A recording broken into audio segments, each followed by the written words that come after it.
Good morning. Morning. Hello. Good afternoon. Good evening to all of our listeners out there in the world. Man, this is a crazy episode to do, just from the perspective of what we had lined up last week originally. Then of course a few changes happened, and now we're here to talk about Ukraine and the events happening around the world involving Russia attacking Ukraine and all this other good, other stuff. So how are you guys doing this week? What's going on? It's crazy, right? Of course, we have a large team in Poland, which is a neighbor country, of course, of Ukraine. We have employees located in Ukraine, which are actually still there with their families. So it's a strange situation, right? It's like, yeah, you can see a lot of what is amazing to see is the support. What a lot of people doesn't hear, and a lot of people just actually also. If you look at my daughter's class, 5 of her classmates are Ukrainian, right? So their family comes over, or they have family there. So it's it's sometimes you just you're busy with constantly with your company and everything, and sometimes you just like, okay, this is actually maybe take a this morning we had a team meeting just to discuss it, right? We didn't talk about business, we just talked about the situation, what was I think needed for the company. So it is what it is, but yeah, it is like, again, I think a big I think shout out and amazing thank you to everybody who's supporting. I think that's the thing we can do. If you see the hospitality in general, I'm not talking about only about hotels or offering the rooms, which had a tough 2 years, but also like the people just bringing this support, and I think that's amazing to see. And I think what I want to share, and then I think give the word to Michael, isn't it this what is this how people are united now, right? I think all together you can say we're doing it together. You see all countries, even though they're not part of NATO, there's support from all over the world now in the way they can support. And let's see indeed that let's hope that things will change positively, like soon, that the Russian people realize that actually they just have to change, and they should make a change there in following this. I don't even want to give him a name. I think there's no sense to name this guy, because it's something, in my opinion, is not a person, not a human. Yeah, it's and that's what we're going to be doing on the show today, just talking about things that we've seen and heard and read about. Nothing directly related to hospitality, but important for us to bounce ideas or thoughts off of one another. Ross being, right in the backyard of stuff that's going on. Ukraine, a lot of people have tech developers in the Ukraine. We use a couple third parties for various services, and they're in the Ukraine. So thoughts and prayers for all those people. And Ukraine's one of those places I've always wanted to go. I've spent a lot of time in Eastern Europe, and the last time I was scheduled to go was 2014 when Putin invaded Crimea. So we ended up not going at that point, and then it's been kind of touch and go for a while. So haven't made it over there, but I've had friends that have gone, heard amazing things about it. Lots of fun, lots to do,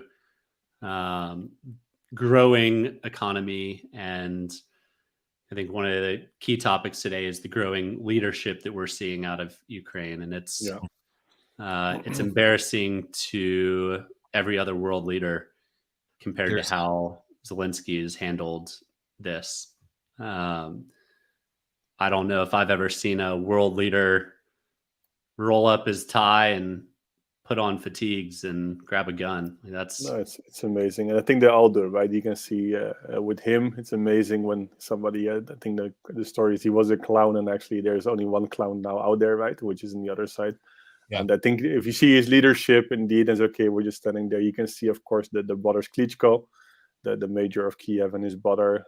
I met actually Vladimir Klitschko 2 years ago with a nice chat. And it's impressive. It's okay, no, even though they're millionaires, or they're just we're standing for the country. You see football clubs, Dynamo Kiev, like all the full squad, the full team, we're fighting against for our freedom. And that's I think real. That's real leadership what you see, and I think it's there's really people. Lomachenko just went back to Ukraine to fight. He wasn't even in the Ukraine. Mhm. So you've got millionaires that have hit the peak of their, ability or of their skill, and they're Mhm. rolling that up and going. It's a bit reminiscent of, I don't know if you know who he is, Ross, but Joe DiMaggio quit playing baseball during World War II to sign up and go. He didn't have to, but Mhm. it's stories like that and people like that that remind the world, name calling and all this stuff that's been going on the past 10 years doesn't really matter. Yeah. Well, I think you see indeed what, because of his message and how strong the leadership is, he just have all people just supporting him and just say we are stronger than this, right? And that's really, really impressive to see. And I think it starts from a leader, because I think the Americans, thank you for your help. They want to just they say, okay, we can pick you up and put you in safety. When he said no, I want to stay here and fight for my It country. was the best response, I think, as like anyone from our industry, from my personal background in the military, like just hearing his response from the US saying, hey, we'll come rescue you guys out of Kiev, and he's like, no, don't come and rescue us, send us ammo, that's what we need. Yeah. And It's I such a mean, I want to flag that it wouldn't be I don't think it would be a terrible thing if he tried to get out and tried to organize the country from a safe place. Mhm. There's no shame in that. That's what many leaders do. And I mean, it's literally his life on the line. And But every it's day, everybody's life, and I think it was such a strong message that, like, okay, yeah, I think the message was super strong. I think if he would leave, more people will leave, and you see the numbers of people who left actually Ukraine. It's still small, right? If you look at the total population, and the majority is, of course, is women and children. And I fully understand that they have to leave as soon as possible to put them in safety. But indeed, the guys, okay, they all staying as okay, we'll just do everything. And I spoke with some people as well, which we comes from there, and they're just their strength and their motivation just to go through this and actually, well, I don't want to say beat this war, because I don't think it's the right wording, but it's okay in that case, just to keep our freedom. I think it's so strong, and that's why they're doing. If you see the army forces of the Russian and the Ukrainian, you can't even compare, right? It's but if you see how strong they are, amazing. Really like impressive, and something I'll never get, and it's like really impressive to see. yeah, and it definitely isn't going as the Russians were expecting. They're running out of gas, and farmers are towing these tanks various places. Like there's Yeah. some wild stories coming out when there's a grandma walking up to a soldier that gives him sunflower seeds and says, I hope when to you see lie down, these flowers are going to bloom. Yeah. Yeah, I saw it. That's Yeah. crazy. But I mean, people, it's a bunch of people fighting a war that they probably don't understand against a bunch of people fighting a war that they very clearly understand. And there's a big difference. You see it in sports. The underdog always plays harder than the top tier team. They might not always win, but they always give better effort, and we're certainly seeing that out of Ukraine. And who knows what happens at the end of the day, but are definitely seeing the better effort and the more passion and the more. And I don't know if that's going to go away. Like even if Russia occupies, there's going to be a lot of Ukrainians planning various attacks that are just going to be a thorn in their side for as long as they stay. So who knows? I'm not a political strategist or a military guy by any means, but I think the Russians are in for a long road ahead of them. Yeah. Well, I think my opinion is the what is happening now is there's more and more the distancing from everything what's connected to Russia, right? And just to impact the people which are influential are if you're an oligarch or you just have indeed the funds, and there you're in normally supporting team to. Well, I'm not going to mention his name, but he's okay. We're on the other side. Is okay. We are now impacted. So I really hope that actually everybody realizes, look, we're not going to support him anymore.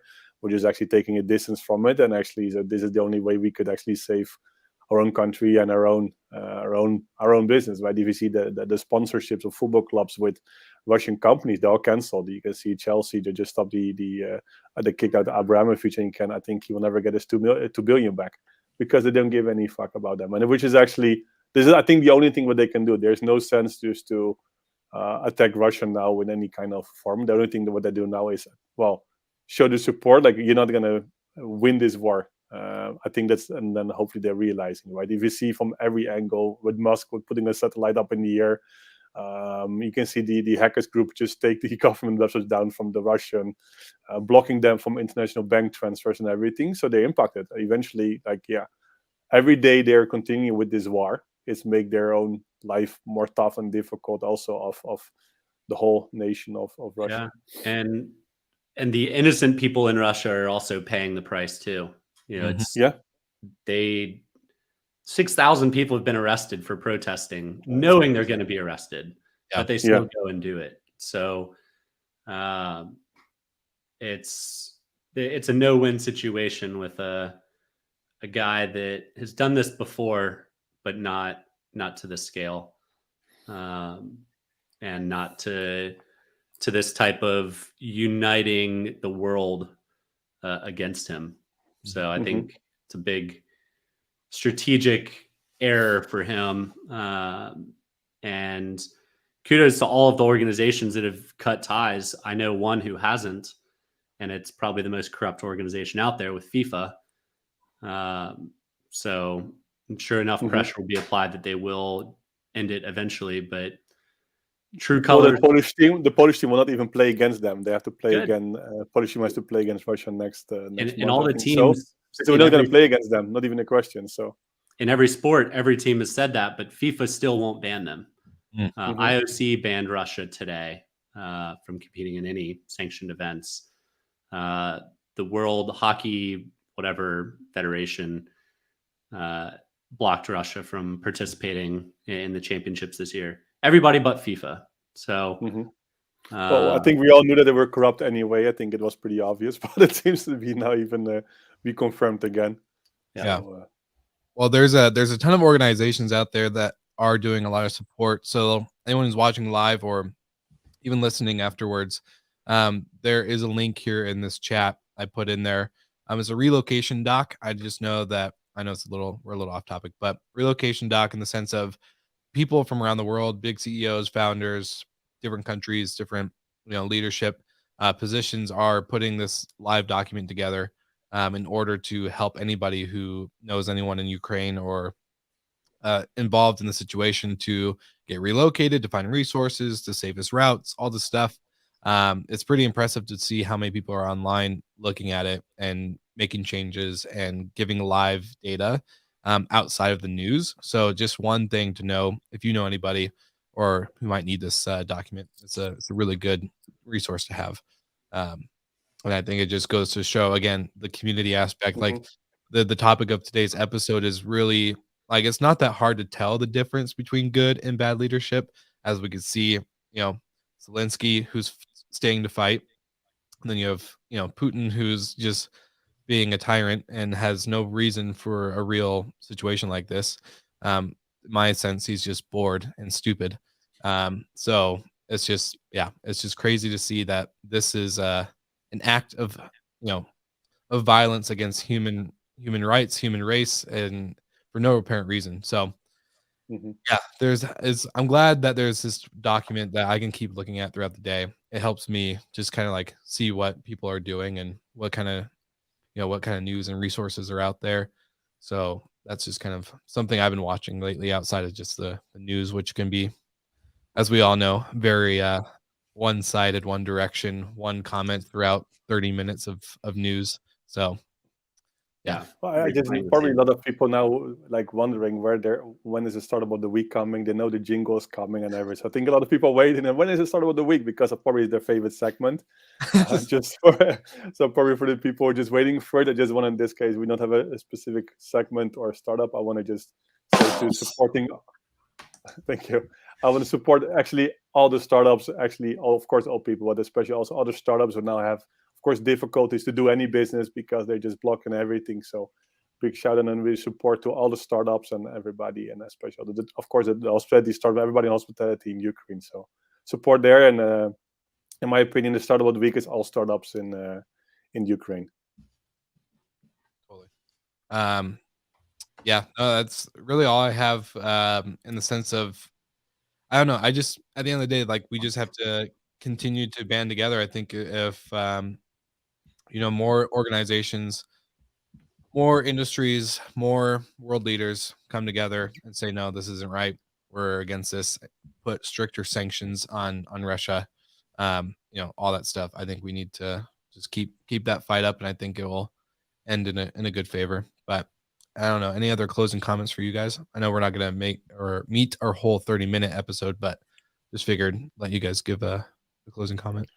No, I just want to share only the support for everybody who's helping. Also, I think a big thank you to everybody, even outside the Ukraine, everybody in different countries, all the European or also world leaders. Actually, that where we can support. We do our support. So if you see the same in Berlin, 500,000 people, and you see in Amsterdam, you see everywhere people just supporting. So I think also. A big actually thank you to all people who are supporting, because I think it only gave a lot of strength actually to the people in Ukraine that the whole world is actually behind them and supporting them. So 100%. Yeah, well said. I'll leave it at that. It's another trying time in front of the past couple years that have been trying times, but in this one, the world is coming together, standing up to it. I wish we would stand up to it more, to be quite blunt, but geopolitics is not my area of expertise. So thoughts and prayers to all the families in Ukraine, all the men left behind fighting. Good luck. Yeah, and let's hope next week in our next week episode we have things are getting better. Mm-hmm.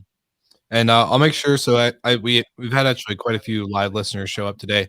So I'll make sure that we put the link in the show notes so that way everyone can, any type of resources and stuff like that, articles that we've been talking about will be posted, and you guys can follow along that way. And we'll have more news coming out. I know there's an organization putting together a fund for lodging for refugees, not just the Airbnb. We're going to free house and lodge 100,000 refugees through that are coming through Ukraine. So I'll put more details together for that. I know we're getting HFM and everyone here involved as well. So more details to come in support and how you can kind of back up the Ukrainian people. So I think that's it for this week. Yep. Guys, see you next